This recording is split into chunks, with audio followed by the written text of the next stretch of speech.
Okay, magandang hapon mga kababayan. Andito tayo sa Marikina River. Kasi ito yung Circulo Verde Bridge. Nasaan tanaw na tanaw naman natin yung mga operation na nagagawa po rito para sa flood control project. Actually, ito yung Pasig Marikina River Improvement Projects. Ito ang laki ng drainage na ginawa nila rito.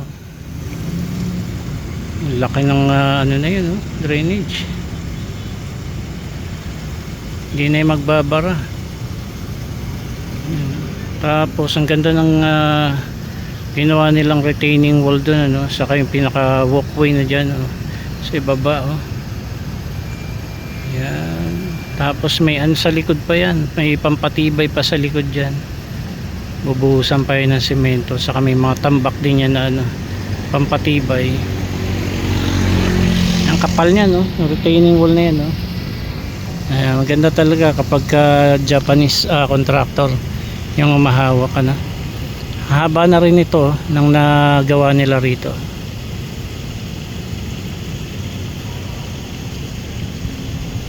Tapos may mga malalaking tipak din ng bato dyan sa ibaba.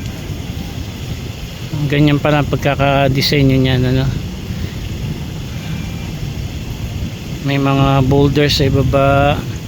Tapos ito na yung pinaka walkway dyan. Tapos yung retaining wall, ayan, ang taas nya, saka ang kapal, mahaba yan, pag ganyan lahat yan.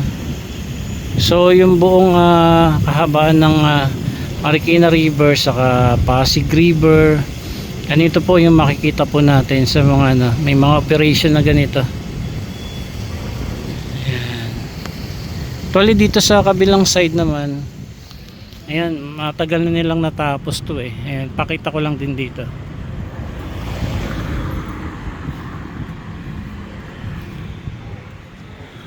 Ito may rito, ito yata yung floodway na natawag yan.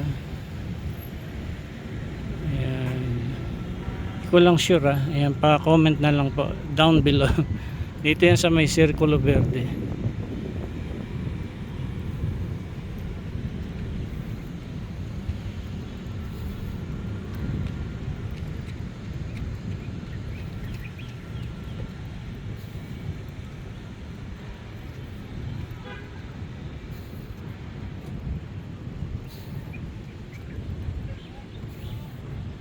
Yan, so ganito yung mangyayari at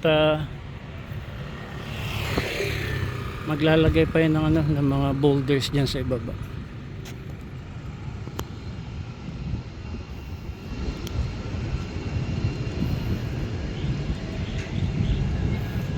Tapos dun sa may Manalo Bridge, meron ding operation ng pagko-construction ng flood control project.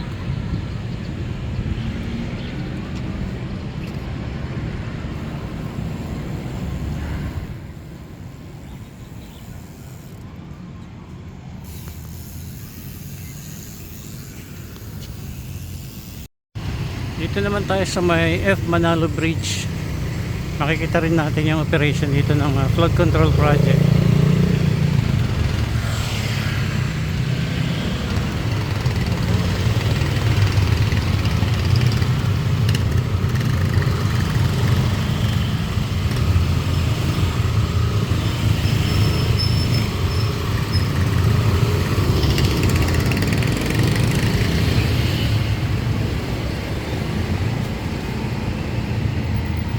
Ito guys, yung sinasabi ko, na na nila, na hakot na nila yung mga lupa dun.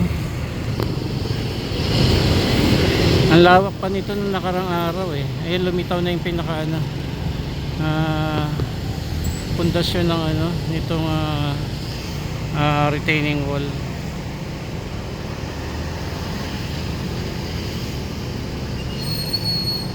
Ayan. Tapos dito, ito tingnan nyo,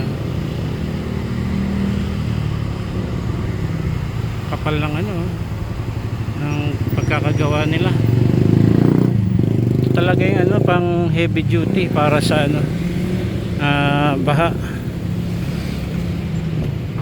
Matibay to, ang may laban ito, yan oh, tingnan nyo. Tapos may ano pa yan, may suporta pa yun sa likod, ayan oh. Hanggang doon sa kabila. So doon tayo galing kanina sa may Circulo Verde Bridge. Ito na yung mga ano, kaduktong nung nakuha na natin kanina, ayan oh. Haba na halos parang ano 90% yung sa side dito no, ayan no. Tapos na. Pero mahaba pa ito.